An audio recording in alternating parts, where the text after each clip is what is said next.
was a son. He was devoured by earth. There was a God. They call him the Father. And there was a means to make a valley with grace out of this hole that I've dug. Good evening.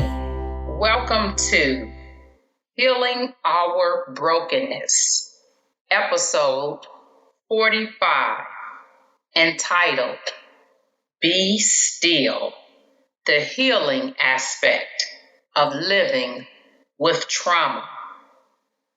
What does it mean to be still? Being still means without movement, without speech, calm, peaceful, and serene. When I think of stillness, I like to think of the act of eliminating busyness and distractions. In Psalm 46:10, God tells us, "Be still and know that I am God." To know means to be aware of through information and observation. And for us to know something or someone, we must spend time with that person or learn about that topic. If we want to know God, we must quiet our spirits, stop the striving, the distractions, the busyness, and do what is required to be in a relationship with Him. If we want to heal from trauma, we also need a stillness to exist. This stillness required from healing helps us to know about our mind and body connection. And it can only happen when we purposefully have two things. Those two things are time and space. When we are busy every minute of the day, we don't have time to know our bodies. Our bodies reveal the secrets behind our feelings and our emotions. Just recently being about 3 months ago, I started working a full-time job. And after a month, I realized that I needed to tweak my schedule for the weekend. I had to block out 3 hours on my weekend mornings in order to make sure that I could continue having my time of stillness. Without this time, it is difficult to gain clarity. Before working full-time, I had more time and space for this stillness to occur. And now, since my schedule has changed, I must be more intentional about giving myself margin.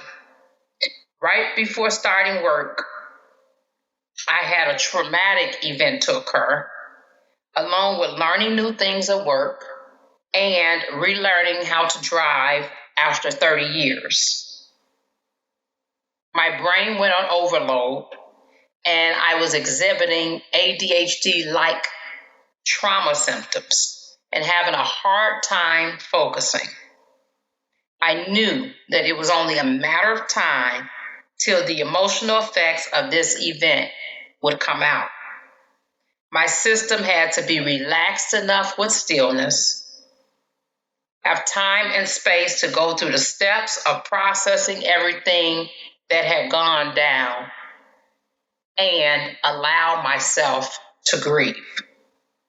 The first symptom that was exhibited was that of nausea. I knew immediately that this was grief kicking in. And how did I know it? Well, about 4 years ago, when I was living at my previous residence, I became very nauseated one evening after eating. And it was like one of the worst cases ever. I thought that I was possibly coming down with the flu or some type of virus. And it was also during this time that I had not begun to process any of the traumatic events that had occurred in the previous 3 years.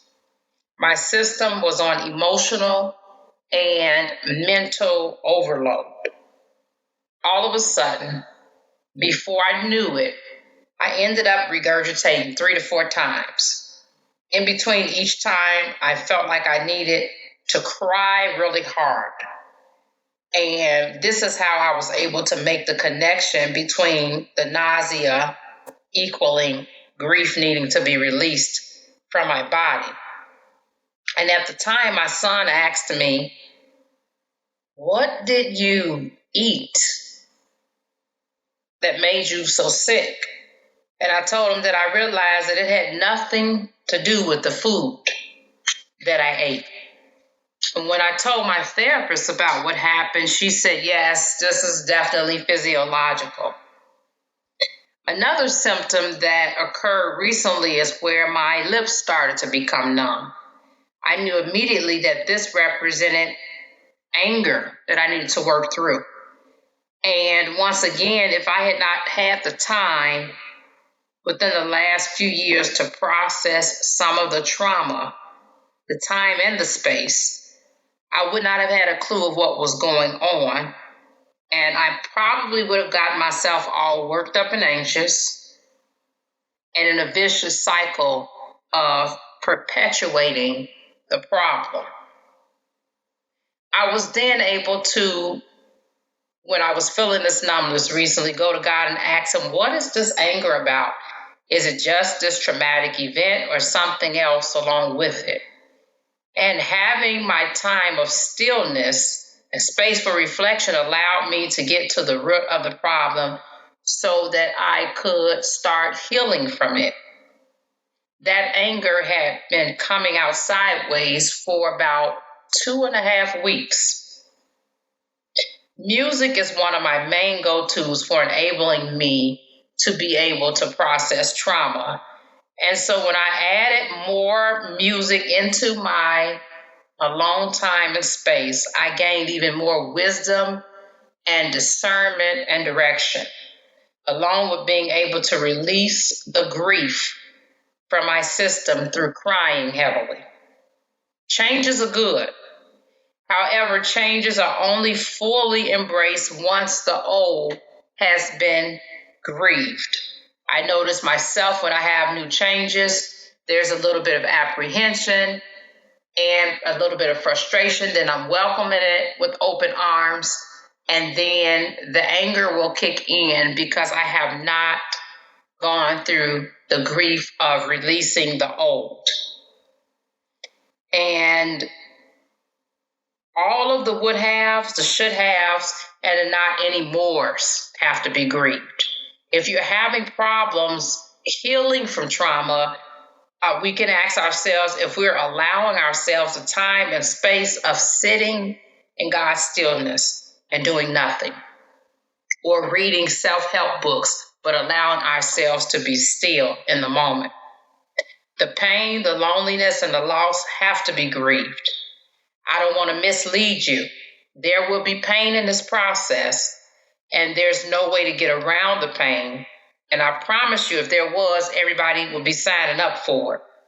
There is God's grace, his mercy, and presence there, and is very much needed. It is also in this stillness that our minds, our bodies, soul, and spirit will be able to begin to reveal the answers to our questions. It will help us to lead the way and or continue our journey to a life of thriving. First, try starting off with 1 hour of lying down without any distractions and see if you can notice the difference of what this new stillness brings. And you will probably feel very uncomfortable and perhaps unsettling at first because you will want to quickly fill your time up with busyness. That unsettled feeling will perhaps make you feel off balance. You might even feel ungrounded. But your system needs to be able to be in the stillness of God and in a relaxation mode in order for you to be able to feel. And this is when we can get to the root of our issues along with the help of a therapist. I hope that episode 45, Be Still, the healing aspect of living with trauma has been beneficial to you in some type of way. And if healing our brokenness is making a difference in your life, please leave a review on iTunes, tag a friend, and give a shout out on social media. God bless, and I hope that you have a wonderful week. He gave more than I could have known.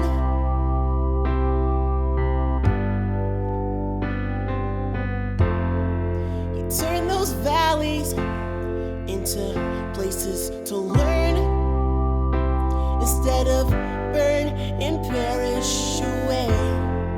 And nights never so cold without His grace. How could I say that I've seen the world from His great love? How could I know what He could love?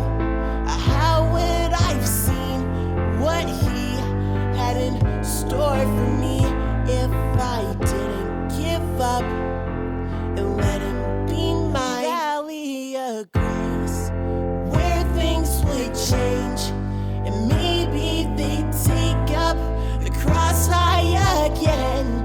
The valley of grace never was the same after He had died. The love that refines.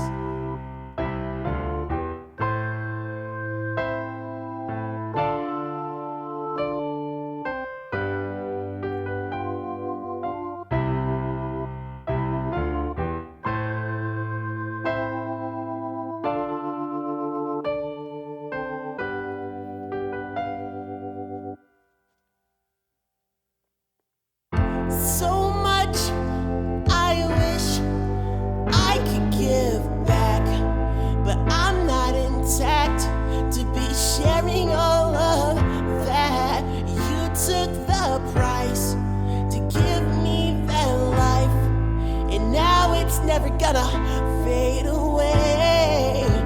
When I see I need more of Him, He whispers the sweetest of mercies upon my ears, and I won't go back the way it was again, again, again, and now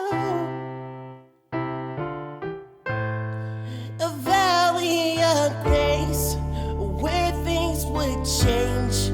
I've seen the light, so